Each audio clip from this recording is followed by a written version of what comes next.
Nesta aula nós vamos estudar a leitura de gráficos, ou seja, a leitura de textos como esse daqui que você vê, que possuem algumas características fundamentais que nós vamos elencar.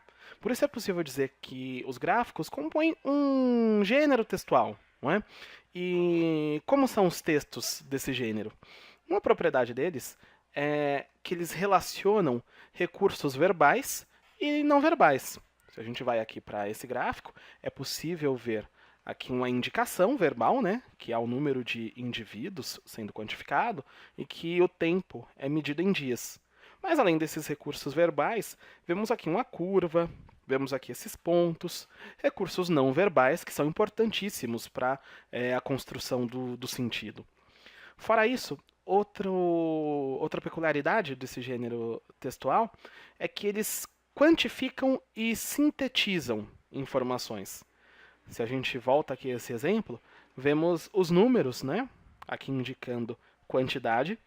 E é possível dizer que as informações que esse gráfico disponibiliza, se fossem veiculadas por um texto verbal, ocupariam um espaço na página muito maior do que esse. Não é? Aqui, o fato de se relacionar essas duas variáveis, número de indivíduos e tempo, por meio dessa curva, por meio desses pontos, é uma maneira de tornar mais sintética, mais esquemática a maneira como se expressam essas quantidades.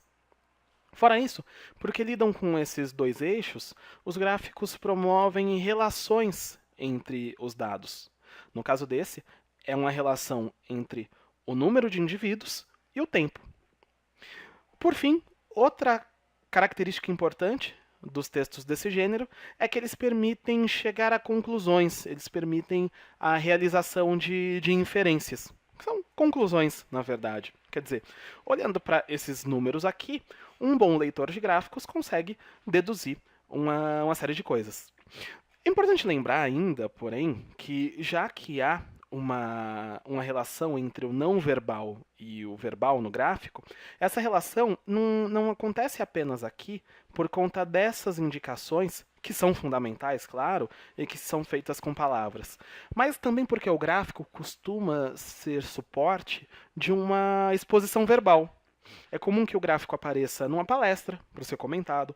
É comum que o gráfico apareça num artigo científico, para se apresentar as conclusões. É comum que o gráfico apareça numa questão de vestibular, que vai fazer comentários a respeito dele.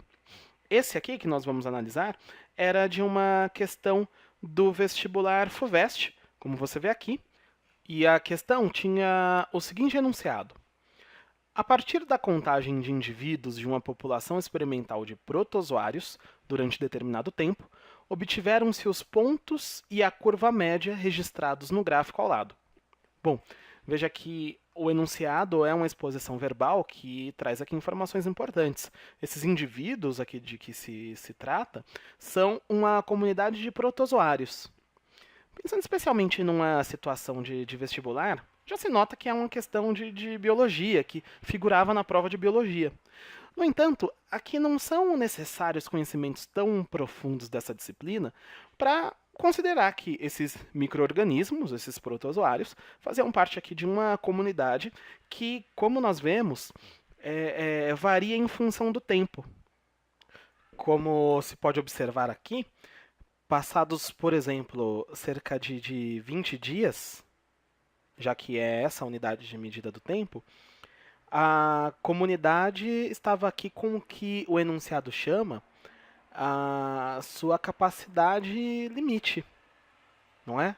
Essa sua carga máxima, como diz o enunciado. Aqui, 100%, não é? Seria a carga máxima, que já tinha sido atingida, não é? Já estava aqui nesse patamar, por volta aqui do oitavo dia. Né? Do oitavo dia até o final, houve aqui uma extrapolação dessa carga, mas se manteve a quantidade de indivíduos em torno dela. Não é? Note que, passado pouco tempo, aqui menos de 2 dias, a comunidade era muito pequena. Não é? Aqui havia, enfim, entre 0 e 1, 0 e 2, 1 indivíduos, se imagina? Aqui 2, aqui 3. Aqui se chega o máximo, né, de indivíduos possíveis, 100%, no 8º dia. Isso permanece aqui até o 20º dia. Todo esse período aqui é o período em que a carga máxima se manteve. Bom, indo para a questão, de acordo com o gráfico, o tamanho da população ficou próximo da capacidade limite do ambiente entre os dias 8 e 20.